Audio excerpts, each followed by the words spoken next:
What else happened? The legal status of Gaza disappeared.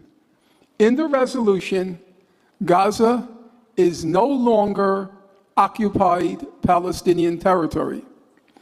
Gaza doesn't even have any political, geographic, cultural, legal relationship with the rest of the occupied Palestinian territories.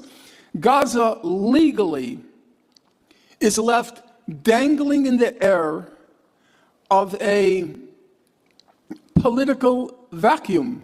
This is an important point of contention. What are these countries doing? What are they doing? Gaza, 50% is under IDF control. They passed a resolution on 17th of November 2025, which Russia and China abstained, by the way. I repeat, Muslim governments, Russia and China abstained it. I repeat, Russia and China abstained this resolution. Now, again, question becomes what should be done now, right? All these members of the Board of Peace and the Muslim governments in general, all of these must fight the IDF now. If you want to quieten Hamas, then you do the work of maintaining United Nations 67 borders, in which Gaza in its entirety is part of Palestine. About this resolution, it is mentioned in Professor Norman Finkelstein's new book, Gaza's Gravediggers: An Inquiry into Corruption in High Places, in which he mentions that a UN resolution, every time when it's passed on a Palestinian question, it mentions statements in the preamble like recalling, reaffirming, emphasizing, reiterating that, hey, Gaza belongs to Palestine according to United Nations 67 borders. So it wasn't mentioned this time.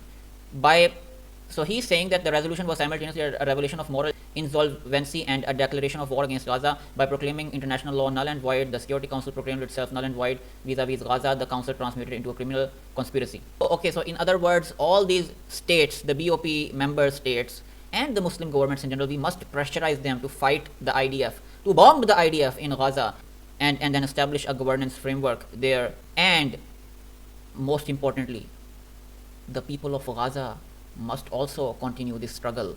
That's the most important thing.